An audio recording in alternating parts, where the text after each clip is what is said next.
Jason, obviously a great scoreline, 50 points, but what, as a coach, impressed you the most about that win? I was really proud how we handled the first 15. I know we come up with a length of the field try and then we're a bit jittery in our good ball and we're under the pump a little bit, but I was really pleased how we weathered that, got in our rhythm.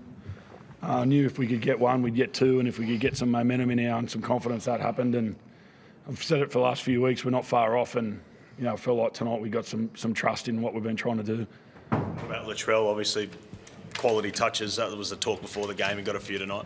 Yeah, he did. He's probably touched the ball less tonight than he did last week, and probably run for less metres as well. But actually, probably not. He's had a few runaways. But yeah, that's what we need to do. We need to get him the ball in the right field position because as a fullback, the things he can do, there's no other player in the comp who can do them. So tonight he was Latrell Mitchell, and that's what we want from him every week. What did it mean for the group as well on 150 for him to have a performance like that? Can you answer that, Skip? Yeah, it was special. It was a special week. Obviously, had some tough conversations. Obviously, had a bit of a review of our block one, and I thought everyone was really optimistic about where we're heading. And obviously, we had a bit to play for this week with Latrell's milestone, and we had a nice little jersey presentation with him yesterday. His brother Shaq presenting the jersey, and it was really special just to see how much it meant to Shaq.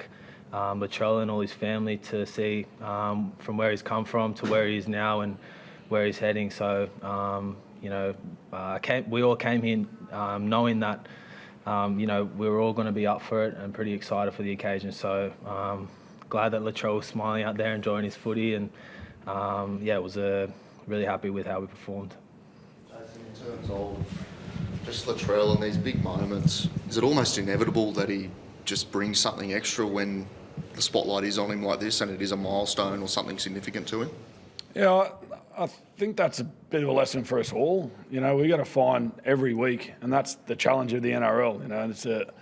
We got to find that fuel every week that gets us excited to get out there in that 80 minutes. And when we've been awesome for the first 4 rounds, we just dipped our toe in a little bit last week. And as we saw last night, Melbourne are a team that are playing some good footy, but Latrell's no different to every other player in the team. You've got to find that excitement, and some weeks it's different for whatever reason that gets you excited for the 80 minutes. But as a group, we've got to find what motivates us every week and bring that fuel to the game.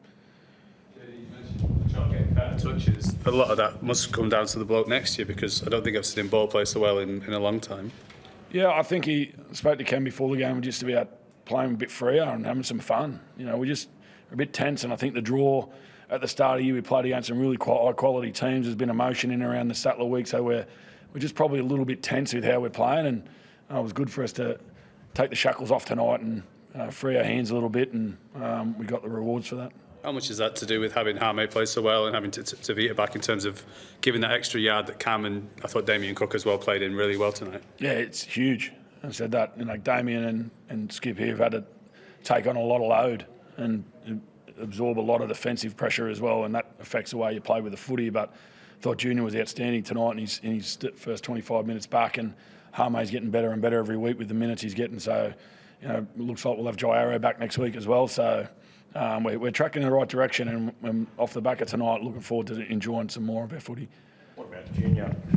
JD, obviously the knee looked a little bit suspect from the start there, and then I don't know if he featured. I don't think he featured in the back end of that second half. Is he all right? No, he's fine. That was the plan all along. He probably come back a week earlier than we expected, and the medical staff and Junior were really keen to do that. And probably had a bit of a hip drop early, and probably scared him more than anything. And he was real keen to go back on in the second half, but I said to him all week, if we didn't need to, then I wasn't going to put him back on.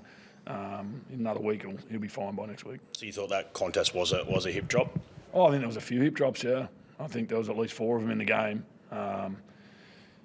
We keep saying that it's not a problem in the game, but, Isaac Thompson, Junior, if that tackle happens in a training field, I can guarantee you the teammates aren't happy about it. Your own teammates are filthy if you do that to your fellow teammates. So I don't know why we're not doing it at training while we're bringing it on the field. How is Isaac? You'll have to get some x-rays, go for some scans, but he's hobbling a bit. Fingers crossed he's not too bad, but we'll have to wait and see. Would you like to see the NRL come harder on that and more sin bins when those kind of tackles do creep in? I get there's circumstances where it can be where it's an accident, where there's some swing in the tuck. I understand that, but when you're side by side and you're losing your legs to drop your hips down, it's not a way to take people to ground.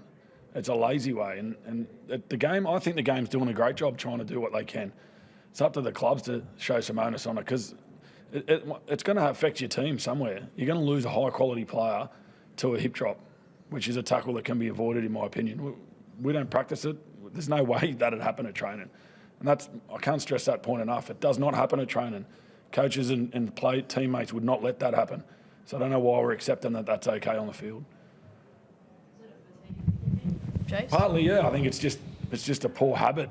It's a habit that creeps in because you're trying to pull him down. But as we say, one of the things we talk about is keeping your feet in collision as long as you can, so that you can get better control. But sometimes as a player, you've got to accept that you're not in a great position, but to drop your hips on the back of someone's leg, look, I don't think any player's going out there to do it intentional, and this is not me having a crack at anybody, particularly in Canterbury. It's just as a game, I think we can do a bit more to avoid it.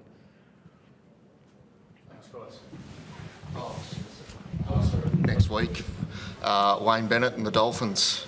What do you expect from Wayne? Are you getting the wine games in already, mate? I will not be playing mind games with Wayne Bennett, I can tell you that. No, looking forward to it. Looking forward to catching up with Wayne next week. But most important thing is we got 2 points to go up there for, and we got the 2 points tonight, and that's what our focus will be.